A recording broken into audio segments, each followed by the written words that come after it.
Yeah, why does it go super small? But then I changed it to this one and it looks normal. Oh, logarithmic. Yeah, of course. You gotta go. Everybody knows you gotta go logarithmic. Logarithmic.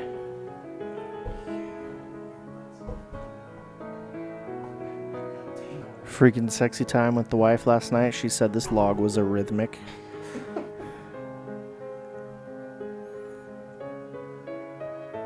Welcome back to the Tangent Podcast, friends. It is good to be back with you. Jack, how you doing today? I meant to think of a word before we recorded, but I didn't think of a word. I feel like this happens a lot. It happens most of the time. But I'm good. Thank you for asking. Good. It's good to have you here. It's good to be here. I'm excited. Yeah, we got some good ghost stories today, don't we? Some spooky stuff. But first, the important stuff. What you all come here for, a beverage. I'm excited for this because I've heard good things from friends. This is one I've been intrigued about for a while. Spilt caffeinated chocolate milk. Mixing two of my favorite things, chocolate milk and caffeine. okay, yeah. So, why isn't milk caffeinated more often? Is it like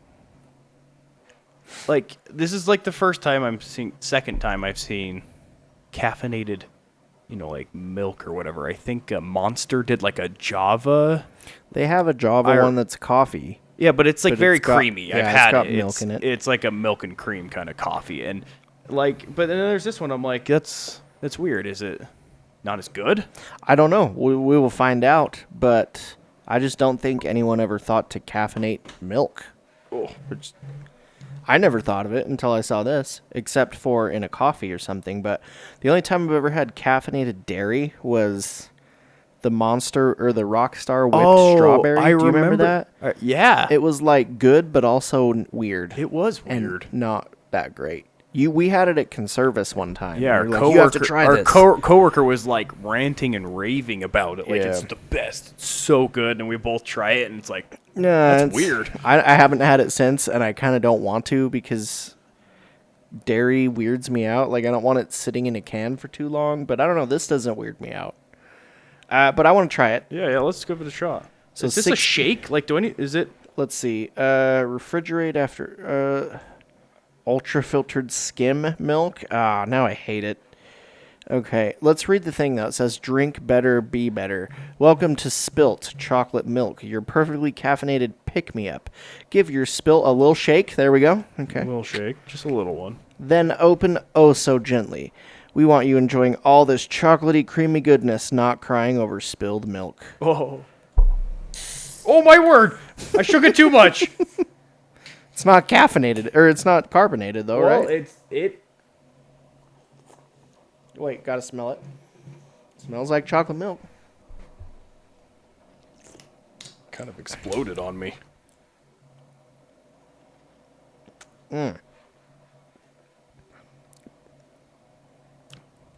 It's delicious. It's delicious, dude. I love that. It's not like chocolate milk. It's different than chocolate milk, but it's just as good. It's skim though, so it's gonna be a little that's bit watery, what it is. more watery. It's not. Oh, it's like a thick. Yoo-hoo. Yeah, yeah. It's better than a Yoo-hoo though. I think. I don't Yoo-hoo's like actually Yoo-hoo. just water. There's no dairy in it. Yoo-hoo it's kinda chocolate water. Yeah, Which, I mean, it gets the job done. it's overrated. But like if you don't, yeah, this is great middle ground. They have a strawberry flavor, and they have a cookies and cream flavor. That I really want to try. We'll do the strawberry next time. Where'd you get this? I'm gonna give it I got it at Maverick actually, but they sell it in grocery stores too. It was expensive as balls, so I'm not gonna buy it at Maverick again. But Oh, makes sense. it is delicious. That is good. I'm giving this a 9. This Yeah, is like I think one of the best drinks we've tried. I think a 9 is pretty accurate. I'm gonna 60 milligrams per can. So this is not an energy drink. This is a soda's worth of. It's a soda milk. It's a soda milk. Let's see. What does it have? It's so. Oh, it does have sucralose. Damn it.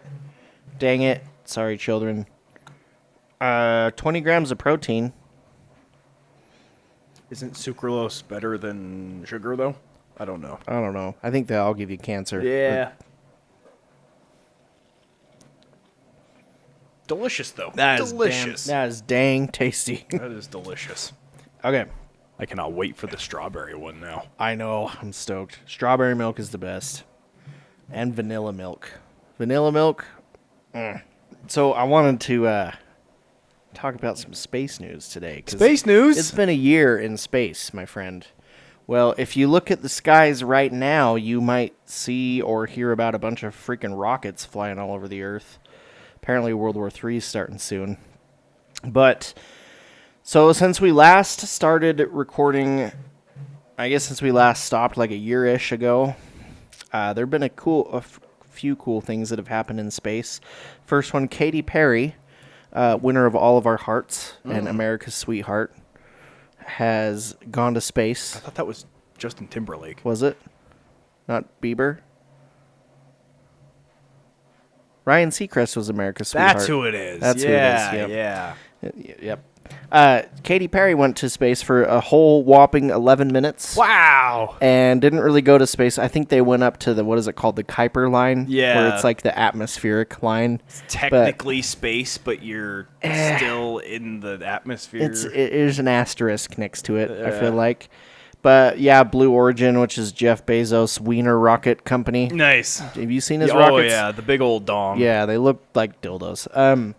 They went to space for 11 minutes, and she said it changed her life, apparently. And did it, like... I mean, the zero gravity part would be fun. That would be when fun. you're dropping it, it's zero gravity. That's true. But, yeah, I mean, that is the same amount of time as an episode of SpongeBob. Yeah. So that was one thing that happened in space. The second one, which is freaking actually way legit and has huge implications for the future, was that SpaceX, Elon Musk's company, caught a 20-story tall super heavy rocket booster. Did you see the videos on this? Yeah. Okay. This was insane. So they launched their Falcon Heavy or whatever, and then the booster that came off the rocket, they freaking caught it with a mechanical arm. So it was guided back down into position by rocket boosters, and then these arms just grabbed it out of the sky and like restrained it. Yeah, they're like chopsticks. Yeah, it was so cool. But if you haven't seen the video, I'd highly recommend just watching SpaceX catch rocket. I'm sure it'll come up. Yep. It's pretty cool. Like technologically, it's astounding how they're able to do that. Regardless how you feel of the Mr. Musk. current CEO. Yeah. But like I wonder how many billions of dollars over the years have been just thrown away by wasting those rocket boosters in like the fuel, the materials to put them together. Right. I wonder if any damage has ever been done with those coming down, or if they've been able to control that. I don't know. I don't know. I feel like they can control it pretty well Probably. at this point, or at least have it just land in the ocean every time. Yeah, probably. They probably launch at a certain spot to do that. But no, being able to reuse it does save like millions of dollars. Yeah, and it's one of the coolest feats of like engineering ever done, It is. I think. But yeah, go watch the video. That was pretty crazy. So hopefully in the future more people will start adopting that tech. And yeah, SpaceX I guess has hit some bumps in the road with their recent rocket launches and Yeah, failures a few and of stuff them they've exploded had. in the last like 2 months. Like Yeah. 2 have exploded. Did anybody or something. die from those though? I think they were all unmanned. I think they weren't were unmanned. Yeah. But yeah, I think it's cool now that there's Blue Origin, there's SpaceX, and then there's NASA. There's NASA, but I feel like there's one other Virgin. Yeah, Richard Virgin- Branson's company, Virgin Galactic. Yeah, or something. Virgin Galactic. Yeah. That sounds right. So a bunch of billionaires are freaking wanting to go to space, which I guess that's cool that people are like. As far as billionaires' monies can be wasted on ridiculous crap, I'm okay with it being towards technological and engineering, goals, like getting into space and whatnot. Yeah. There's a couple ways I could be okay with billionaires throwing away money: space travel or dinosaur resurrection parks.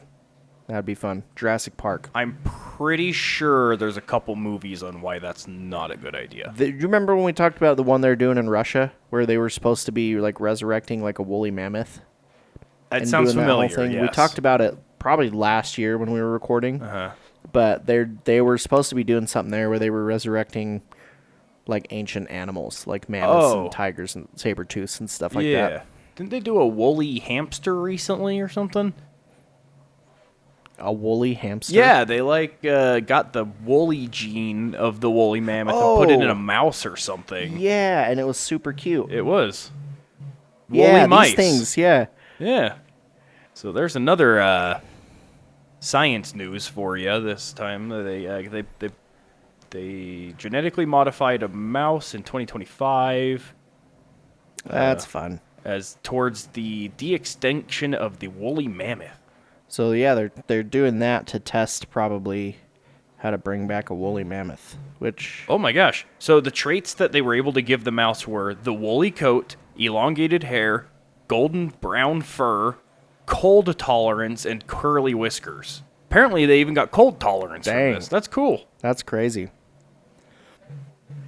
But yeah, so kind of cool. There's a lot of cool stuff going on right now in space and tech, so that's fun. Should we get on to the topic for the day? We shall. Would you like to hear a horrifying story? Oh, yes. This is the craziest, paranormal story that happened in recent years. You know when you hear about possessions and demons and stuff like that, and it's always like, oh, it was in the 1900s or whatever. Like, it was a long time ago. This is 2011. Oh, okay. This is not that long ago. 14 years?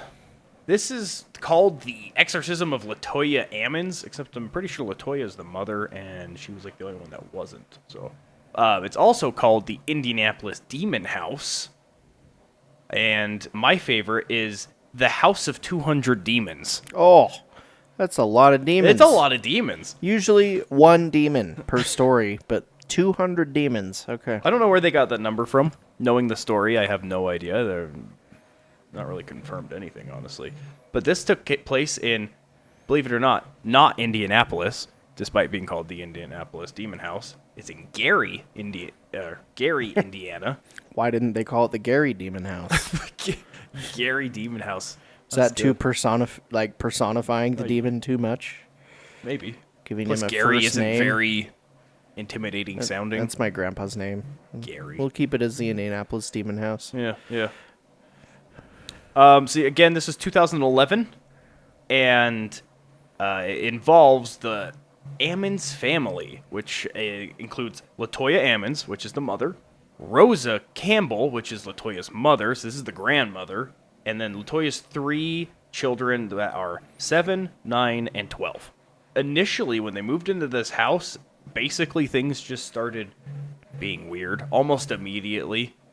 And that includes seeing swarms of black flies in their home in the middle of winter. And they would hear footsteps in the basement all the time. In fact, they heard them constantly coming up the stairs from the basement and then stopping right before the door. And then just nothing. And they never opened the door because, that would screw that.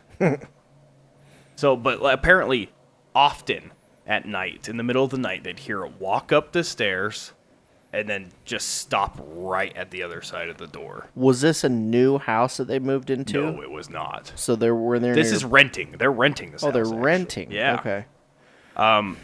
And nothing is known, at least I don't know anything about anything before this. They also would see shadowy figures, wet footprints on the ground where there should be none. Muddy boot print appeared in the home at one point. Is weird, just one. But at one point, Rosa, the grandmother, claims to have been choked by an unseen force. The children were levitating above their beds and being thrown across the room. The youngest kid, 7 years old, had their eyes rolled back and growled threats like, "It's time to die and I will kill you," to his family. 7-year-old. Don't like that. The children's voices often deepened, their eyes bulged, and they wore evil smiles during these episodes. LaToya herself reported feeling weak, lightheaded, and feverish, and as if overtaken by something. So it seems to be mostly targeting the children.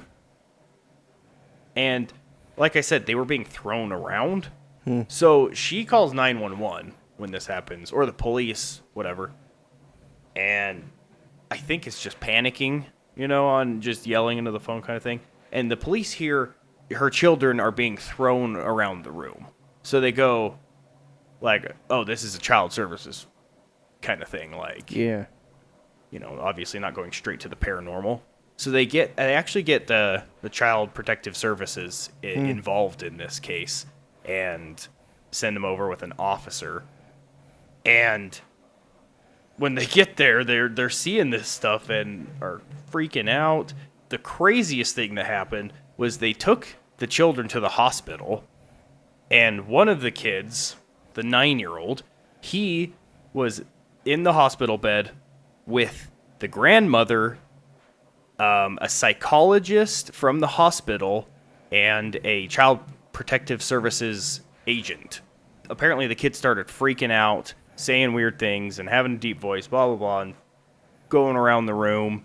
And his grandmother came over and, like, grabbed him by the arms and was just, like, trying to be like, "This isn't you, this isn't you."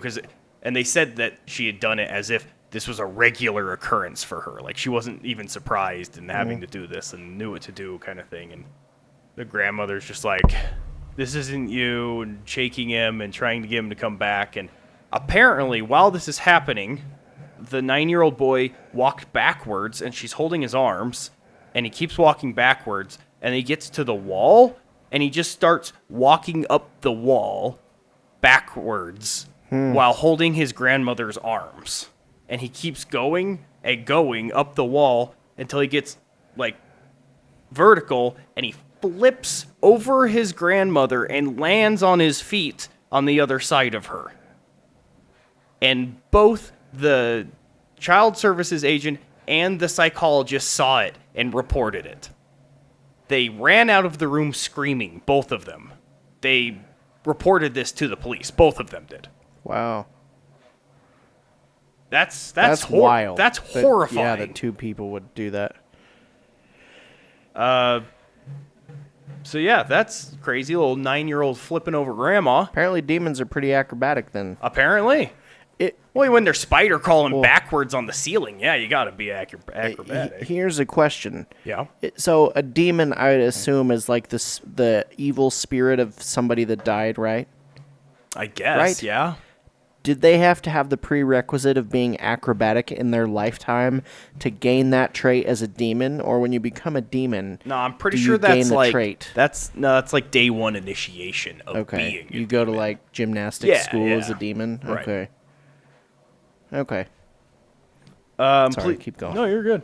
Police officers experienced their own strange incidents in the house, including malfunctioning radios, capturing white smoky apparitions in photos, and hearing unexplained voices. Some officers, initially skeptical, became convinced something paranormal was indeed happening.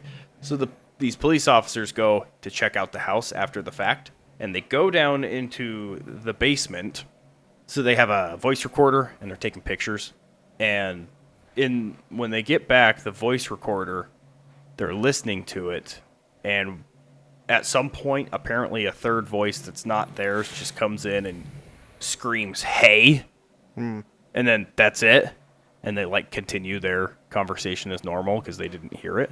They were just like, "What the hell?" Like, Dang. what was that kind of thing? And no one could figure out what it was. They they took pictures. I couldn't find the picture, but they claimed to have taken a picture of something. When they took a picture down the stairwell, there was like a white apparition that looked like a humanoid figure. Underneath the stairs, when you go down the stairs and kind of like turn around and go underneath the wooden stairs, there was apparently a big chunk of the concrete like torn up. and was like dirt. And they would like dig through the dirt, and they found just random stuff from the house. Like they found a pot lid from the kitchen, one of the mother's pair of underwear, I believe.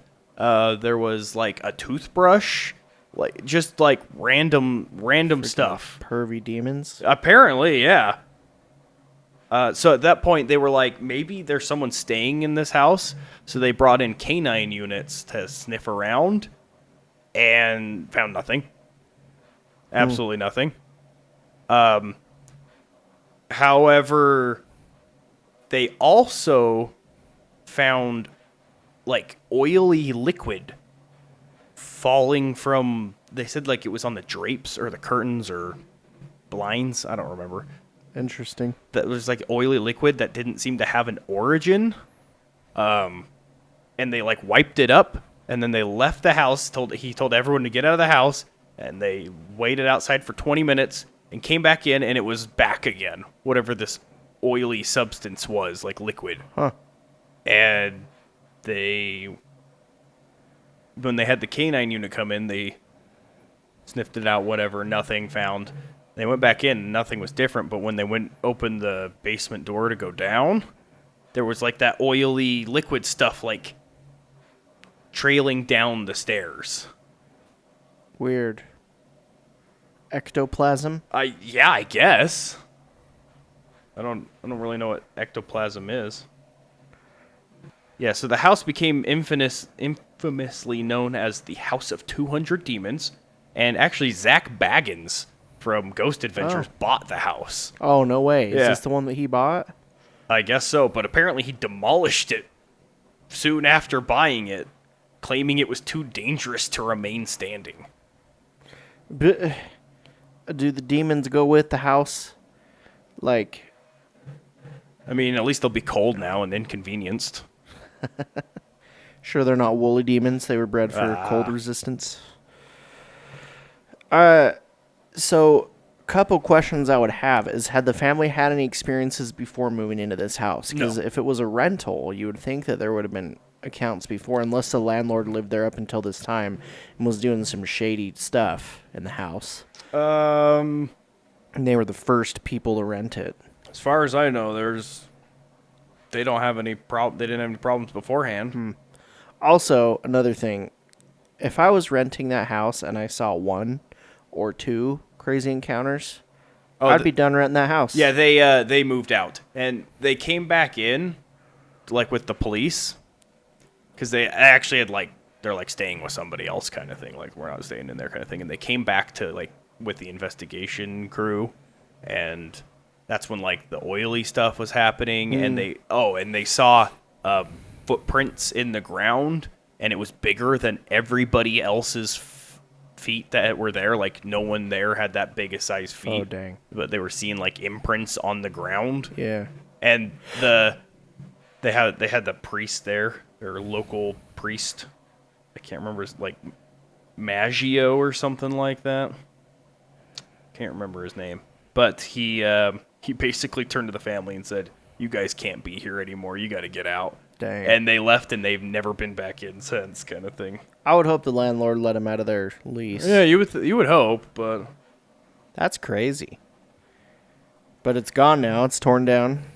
Yep. Apparently, the Netflix made a movie of it, or at least inspired a movie called The Deliverance.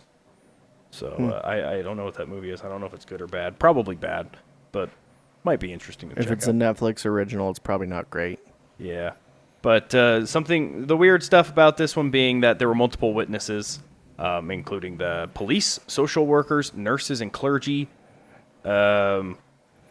which lent it unusual credibility. Yeah, I was going to say all those people would be people that you wouldn't think would lie Right. about stuff like that. But some doctors believe that the family suffered from delusions or mental illness, while others became believers after witnessing the events.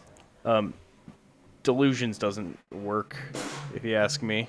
I don't think you can do that with all the evidence. But all the and people that saw everything too. That's some people believe it is a portal to hell, in the basement. That's what that dug up spot is they just straight up got a portal to hell.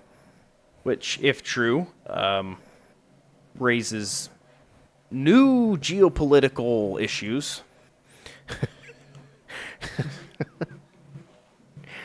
Maybe they struck oil in the house, and that was the pipeline. And it was the U.S. government orchestrating this entire haunting to hone in on the oil reserves under the house. That's where the oily liquid came from. So the government was faking this haunting to scare the family out of the house. That's got to be it. So that they could come in and get all the oil for themselves. Greedy bastards. The nerve. That's crazy, though. So many different accounts from different people, too. Yeah. Latoya and a friend researched demon names, including Beelzebub and the Lord of Flies, to give the priest more power during exorcisms.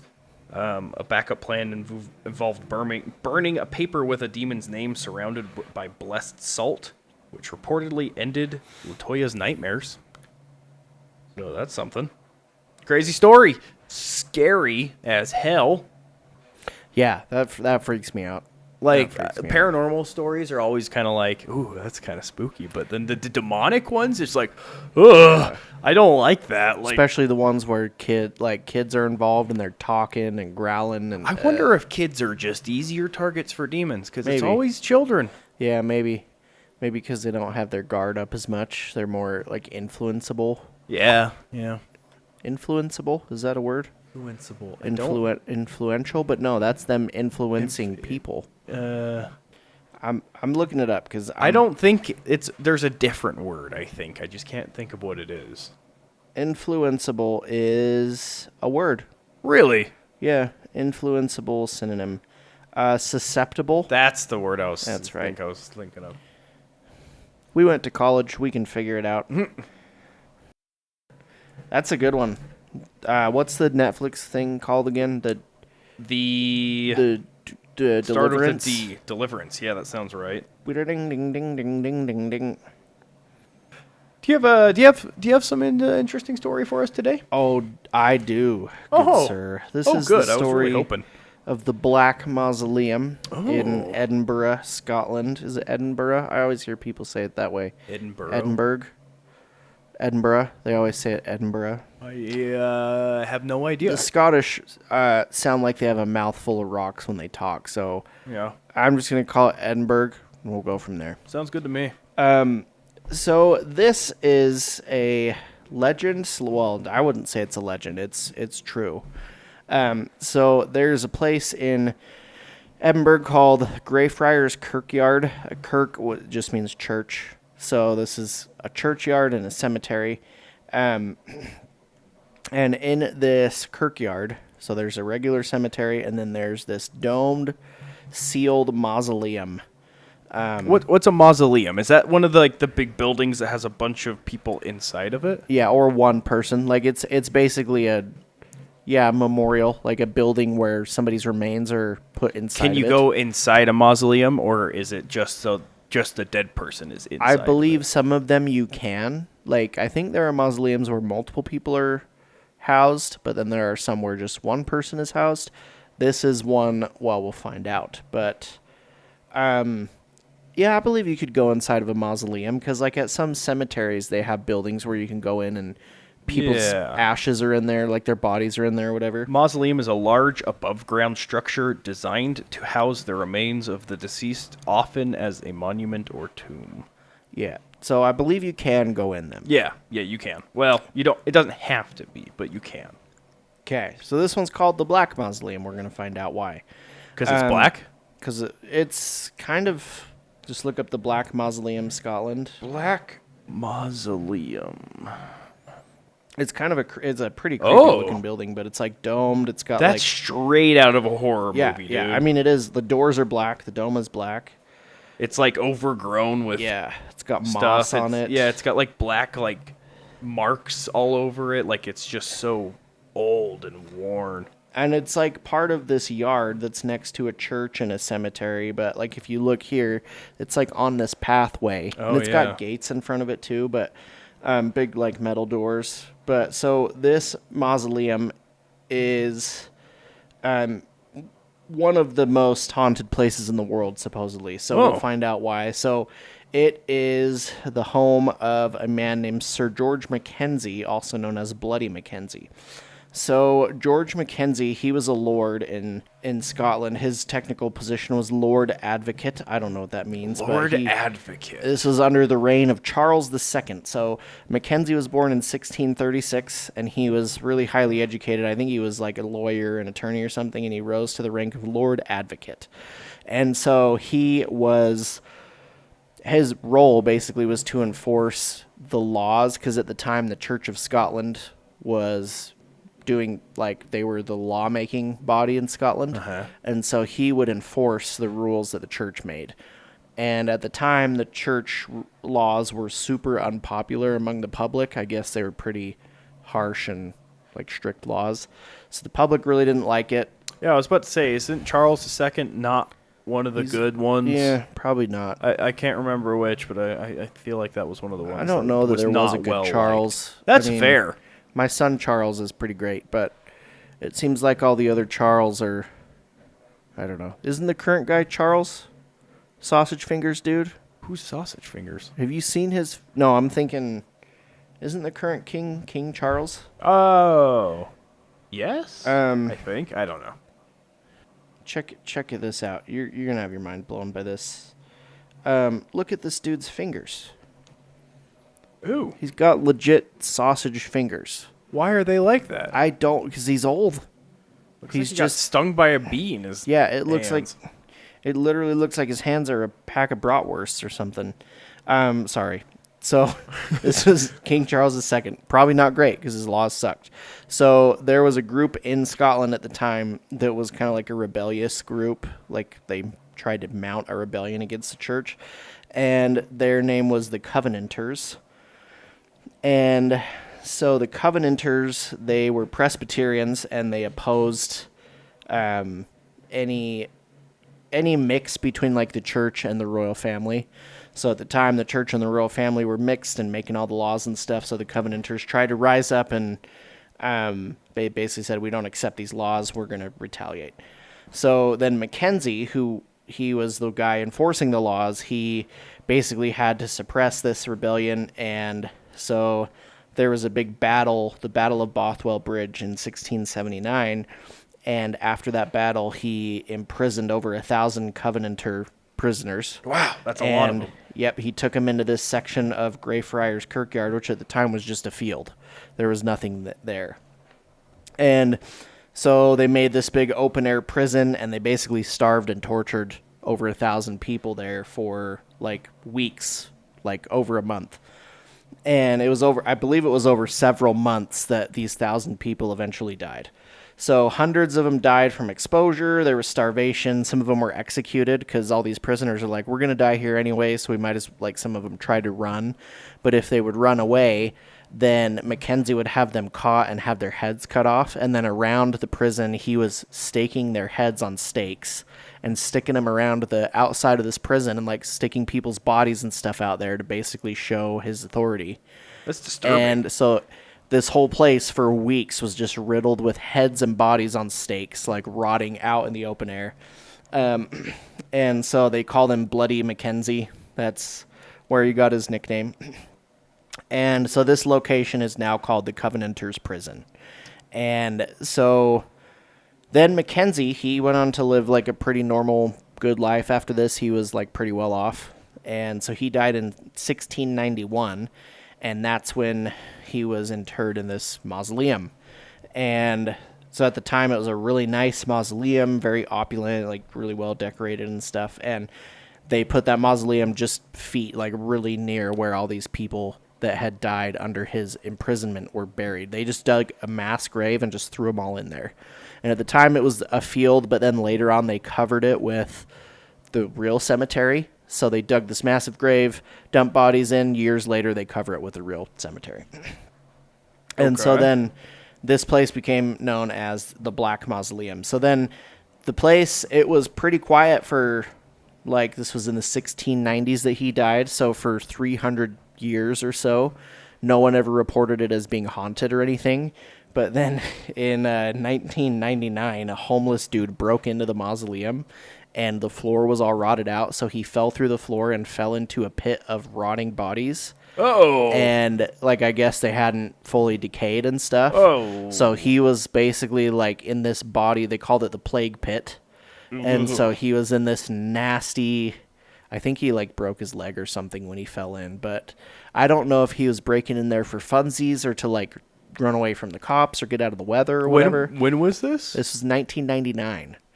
So he Really? breaks in, yeah. So the place didn't have any like bad reputation of being haunted until 1999. This homeless dude breaks in, falls through a rotten floor into this pit of bodies, and so then really soon after that, so there were multiple witnesses that said that they saw him like screaming, fleeing, running away from this place because he just fell into a pit of plague bodies like.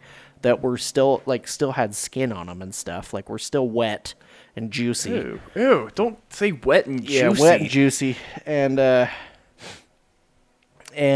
so he runs screaming off in the night. Multiple people see him. And so then after this, like really soon after, a bunch of people start having really violent things occurring to them near or around the mausoleum. And also in the Covenanters prison that was right next door, like that yard. And there was a cemetery there at this point too. And so people started to come and like visit this place because they heard it was haunted. And you can look up pictures online. I'll post some in the show notes, but there are multiple, like there's everyone that goes there experiences like scratches or being choked or having like like hands on their neck, like red marks, scratches, like bruises, things like that. And, so they come away with like physical injuries, and then a few people have even been knocked unconscious there too, and they wake up and they're like, "Yeah, I don't know what happened. I just like knocked on the head, knocked unconscious." And so it's often touted as being like super aggressive, and so paranormal researchers come in and they say it's got to be the Mackenzie poltergeist. So this dude, Bloody Mackenzie, is haunting the place. And so then the city tried to like close off the area, but then it became more of like a tourist attraction. So you can still go in it today, as far as I know. Really? I think they do tours through it. But Will I fall through the floor? I don't know, but people still report like getting injured there, like scratches and stuff. So yeah, cityofthedeadtours.com. You can go there and you can go tour it. But so Black Mausoleum injuries, if you just look it up, you'll see like a ton of pictures of people with crazy marks and stuff. Like all sorts of different like bruises and scratches and things that they're getting there. Oh. So then in 1999, so pretty soon after the dude falls through the floor, then the city, I don't know if it was the city or the church or whoever it was like, we got to get this place like exorcised and have somebody come out here and perform an exorcism. So they get this guy, and his name is, what's his first name? Colin Grant. And he's a minister who claims to also be a psychic, able to speak with the dead. Sounds like he could do my taxes too. Yeah, With a sounds name like he could, Colin and maybe Grant. be an actor, like an A-list actor. Colin Grant. He's Yeah. a jack of all trades. Yeah. Yep. Master of none. Yep. But so he's a minister, and he comes out. They get a reporter and a photographer to go with him because this place is super notorious by now. It's been like maybe a couple months since the homeless dude fell through, so there's a lot of buzz around it. Mm-hmm. And so they're like, "Come out here, do this exorcism." He's like, "All right, I'll come." So he goes out there late one night at like 11 p.m. and he goes to walk up to the mausoleum, and he looks at the name on it, and it says Mackenzie's name on it. And so he's like, oh shoot, because he knows the history of the area, and he's like, freaking Mackenzie, like this is gonna be fun because he has a reputation for being an evil dude. And so he says as soon as he gets up to the mausoleum, he just feels this super dark energy and like a feeling of despair and fear, and he can't go any closer. And so he starts walking around in the field and throwing holy water around the field and trying to do everything from outside. And the reporter's like kind of following him around. The photographer's taking pictures and stuff. And so he's walking around doing his whole thing for like quite a while, because from what he said, there were over 1,000 souls that were trapped there from the people that had died. So he's like, I got to free these souls. He's trying to like recite these scriptures and free these souls to go on to the afterlife, because in his mind there's all these souls there that are haunting the place. They need to be freed. And so he's going around for quite a while. He's got all these candles and stuff, and he's like going crazy doing all these exorcisms out in this field. And after a while his candles like start flickering, and he goes up to the mausoleum and he's trying to exorcise some spirits, and the candles are flickering, and the reporters think that's weird because it's like not windy at all. And so then he has his back like to the church that's there, and the photographer takes a picture with her flash, and you can see in the picture it's him like holding a candle, and then in the back is the church, and you can see like a weird shadow in the window that looks like a figure. And so they think that it was Mackenzie's ghost. So if you look up Colin Grant, Scotland, you'll probably see the figure. Grant. So Colin Photo. Grant, Scotland. So this is the picture right here. So that's him in the field, and he's holding his candle, and then it's like, so here, this picture has a zoomed in version of it too, but like back in this window, you can see something in that corner. So then they zoomed in on it, and that's like supposed to be what the figure is. And that church was locked and like boarded up and wasn't being used. And so everyone's like, there shouldn't be anybody in that church, but it looks like there's a definite figure like basically stalking him in there. So then he starts freaking out, and he, as soon as the photographer's flash goes off, he like collapses to the ground. And at this point he had said that he had freed up to like 200 souls. And at one point he wanted to leave, and the photographer and the reporter were like, fine, we've been here forever, let's just go. And I guess they didn't feel weird about it. They didn't really know what was going on, but he's like, let's leave. Like, I can't finish this right now. I'm too tired. I can't finish it. So we'll have to come back. So they go to leave, and then he's like, wait. Like, I feel this responsibility to free these souls. Like, let's try it again. Let's stay. So that's when he's doing it right here. And he like has the figure behind him. She takes the picture, and then he collapses to the ground, and he's like basically unconscious. And they're like, you okay? Trying to help him. And he keeps saying like, this is going to kill me. This is going to kill me.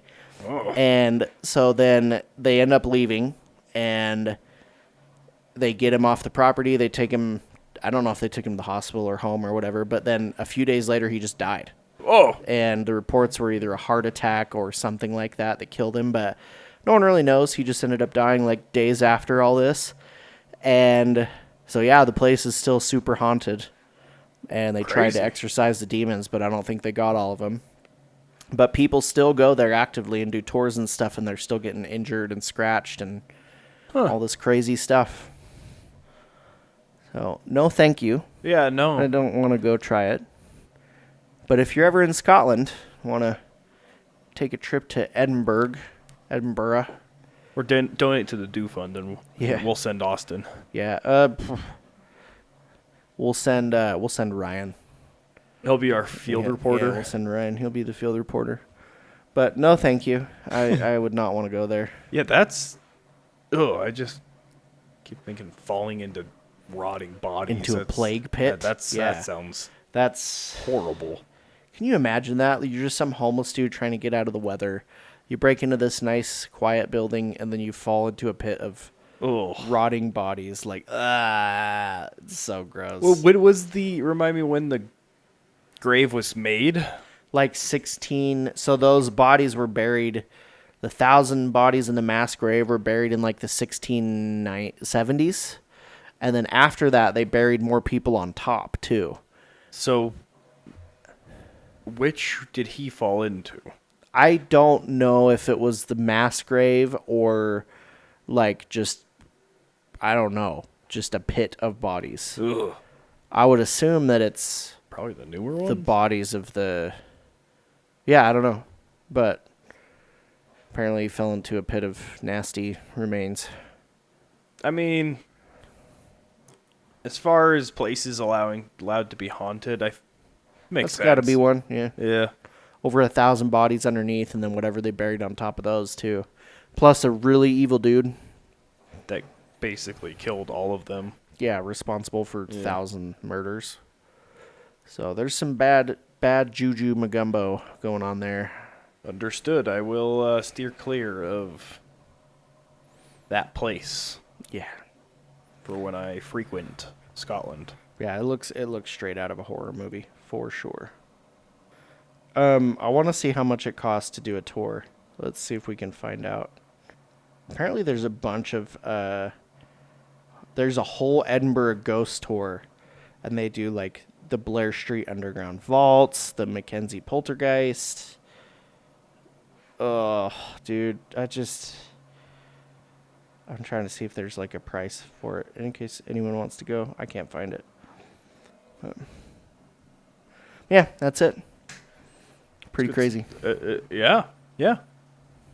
Let us know what you guys think about these stories. If you've ever been to either of these places. Seems unlikely. Seems unlikely, but one doesn't exist anymore. And yeah, the other's in Scotland. Yeah. Plus, I would think that they'd have to take some kind of precautions of, like, letting people in there where dead bodies were. I don't know. Oh, yeah. But, I mean, yeah. Europe's wild, though. I remember going to these churches in Spain, like old stone churches, like carved out of the mountain. And there were cool. They had glass on them, but just holes in the wall where they had bones piled up. And so now they have plexiglass there and you can see through. But it was just hundreds of skulls and bones, like, just stacked in there. And you're like, oh, wow, there's a freaking hundreds of dead people in there right now. And they were everywhere in this one church that we went to. It was wild. It was so creepy. I had a tattoo artist who owned a human skull. How do you own a human skull? It was just, like, on the shelf behind him. He was like, that's a human. I was like, what? You can't have that. Don't tell me. He's like, actually, I think it's legal or something. Like, he, like, imported it from Asia or something like that, he said. But he imported a human. That sounds even worse. It does, doesn't it? Yeah. But that's the Black Mausoleum for you. Human skull. It is legal in the United States to possess a human skull. No way. So, but you can't sell them. Okay, so you can possess it but not sell it. Yeah. Check this out. I can only find this one picture right now, but this is one of the holes in the wall with all the bones in it. Oh, that's kind of cool. Yeah, it was cool, but it was also that's pretty weird. Yeah. It was crazy. But they had a bunch of old, like, tombs and stuff in there too, where people were actually entombed. Jeez. So we didn't see their bodies or anything, but it was just. And then they had, like, open ones, too. You're like, somebody was in there. Where are they now? Where? I don't know, but... Huh. Yeah, it was weird. Yeah, I like talking about this stuff, but it also scares me. And driving home tonight, my butthole's going to be a little puckered from... Makes sense. Feeling like I'm haunted, but... We'll get through it. Well, you got anything else for the listeners? No, I've got nothing else for our listeners today. Well, other than thank you for joining us with this stupendous day we had. We got time talking some spooky stories with you. And this milk was phenomenal, but it was so good. It's gone. It's gone. It's been gone for a long time, and I want more. I know. I feel like it needs to be twice the size. Yeah, 11 ounces sucks. Anyway. When was the last time you drank that much chocolate milk and we're done? Yeah. Never. Thank you for listening, sharing with your friends, and just being a great person. We love you. We do. And have a wonderful evening. Bye-bye.